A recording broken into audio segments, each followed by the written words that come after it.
राम राम जी सभी भक्तगणों को। आज मैं बालकांड का रिमेनिंग पार्ट एक्सप्लेन करूँगी। सबसे पहले एक श्लोक पढ़ती हूँ राम जी के लिए। नीलाम्बुज श्यामल कोमलांगम सीता समारोह विधवाम भागम पाणौ महासायक चारि चापम नमामि रामम रघुवंशनाथम। जय हो सीताराम जी की जय हो।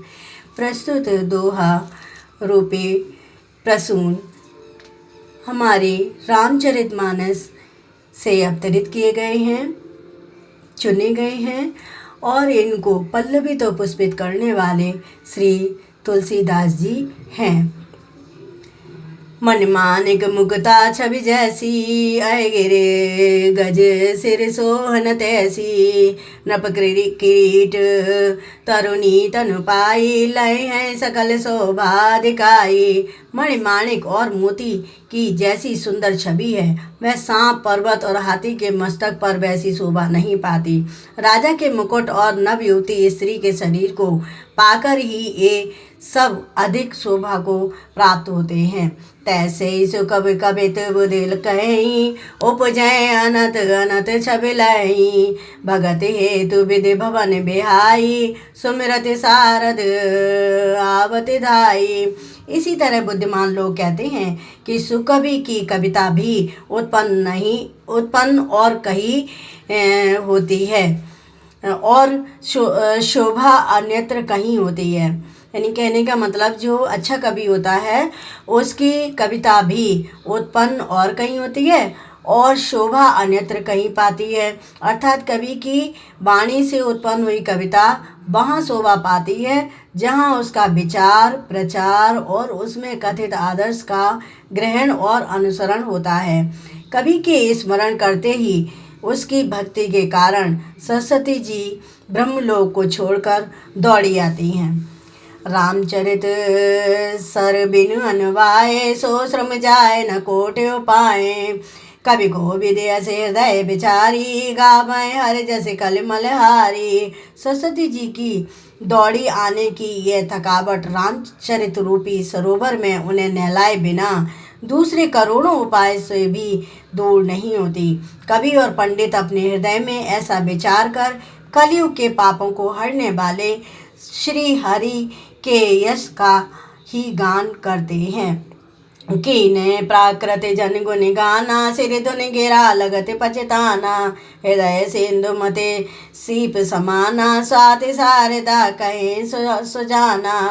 संसारी मनुष्यों का गुणगान करने से सरस्वती जी सिर धुन कर पछताने लगती हैं कि मैं क्यों इनके बुलाने पर आई।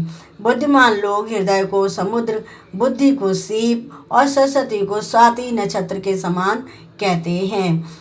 जो बरसै बरे बारे विचारू होए कवित मुक्ता मणि चारू।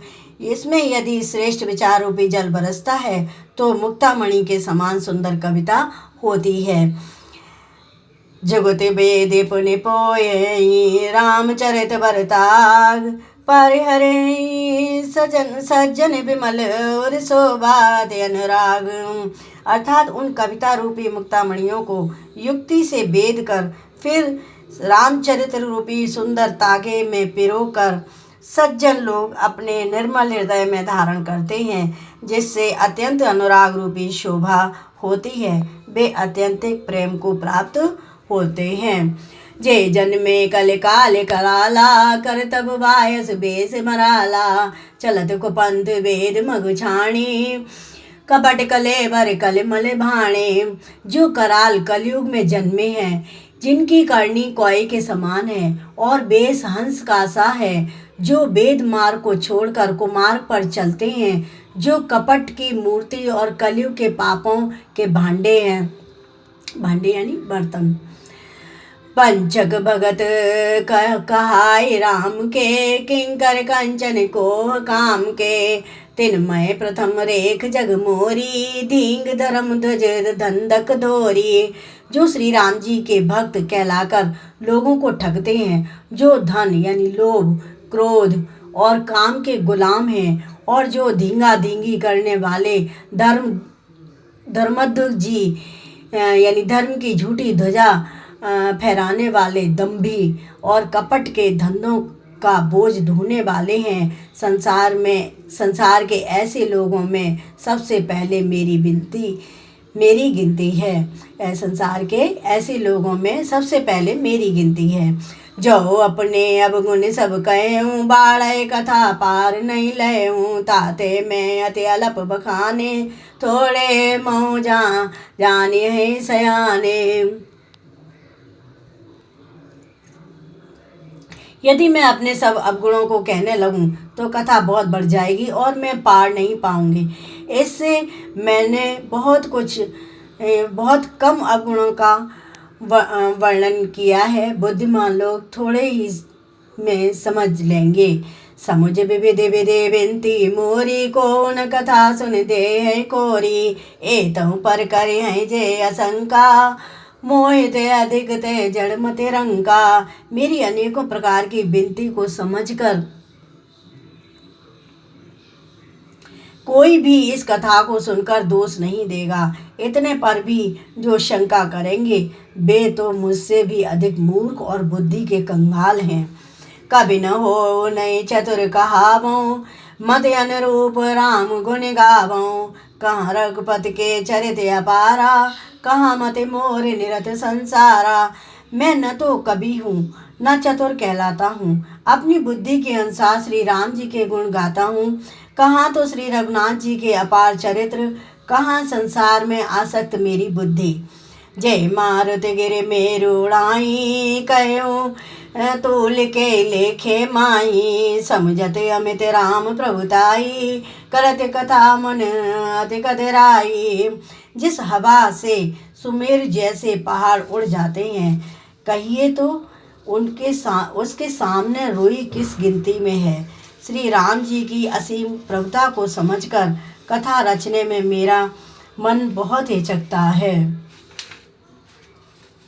सारद शेष महेश विद आगम निगम पुराण, नेति नेति कह जास गुण करय निरंतर गान। सियावर रामचंद्र की जय, जय जय सिया राम, जय जय हनुमान।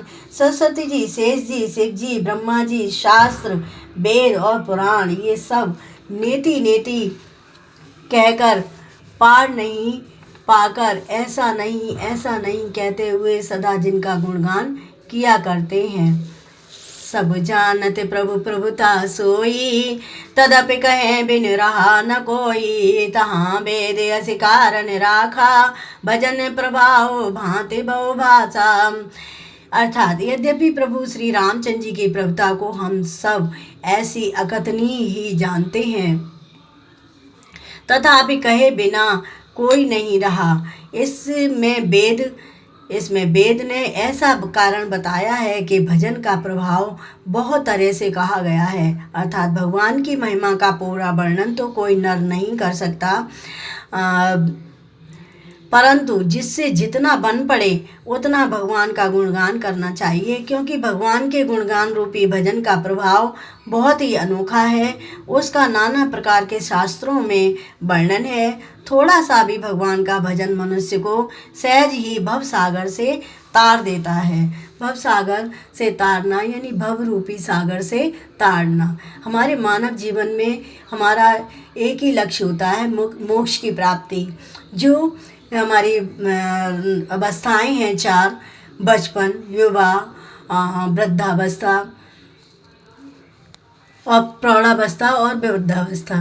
तो इन चार अवस्थाओं में हम जो हमारी लास्ट स्टेज होती है उसमें हमें भगवान की भक्ति करनी चाहिए। तो ये सब बता रहे हैं, अगर भगवान का नाम सहज रूप से भगवान का थोड़ा सा भी नाम लिया जाए तो ये भजन, भगवान का भजन मनुष्य को सहज ही भव सागर से तार देता है।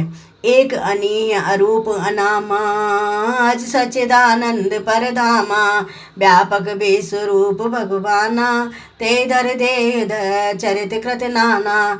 जो परमेश्वर एक है, जिनकी कोई इच्छा नहीं है, जिनका कोई रूप और नाम नहीं है, जो अजन्मा, सच्चिदानंद और परम धाम है और जो सब में व्यापक एवं विश्व रूप हैं, उन्हीं भगवान ने दिव्य शरीर धारण करके नाना प्रकार की लीला की हैं। सो केवल भगतन हित लागी, परम कृपाल प्रणत अनुरागी। जय जन पर ममता अति छो, जय करुणा कर कीन न को। वह लीला केवल भक्तों के हित के लिए ही है, क्योंकि भगवान परम कृपालु हैं और शरणागत के बड़े प्रेमी हैं, जिनकी भक्तों पर बड़ी ममता और कृपा है। जिन्होंने एक बार जिस पर कृपा कर दी, उस पर फिर कभी क्रोध नहीं किया। गई बहोर गरीब ने बाजू, सरल सबल साहिब रघुराजू। बुद्धि भर नए हरे जस जस जानी, करे पुनीत सुफल निज बानी। हे प्रभु, वे जो प्रभु हैं श्री रघुनाथ जी, गई हुई वस्तु को फिर प्राप्त कराने वाले, गरीब निवास यानी दीन बंधु, सरल स्वभाव, सर्वशक्तिमान और सबके स्वामी हैं। यही समझकर बुद्धिमान लोग उन श्री हरि का यश वर्णन करके अपनी वाणी को पवित्र और उत्तम फल, मोक्ष और दुर्लभ भगवत प्रेम देने वाली बनाते हैं। ते बल में रघुपत गुण गाथा, कहो नाय राम पद माथा। मुनि प्रथम हरि की रति गाई, ते मग चलत सुगम मोय भाई।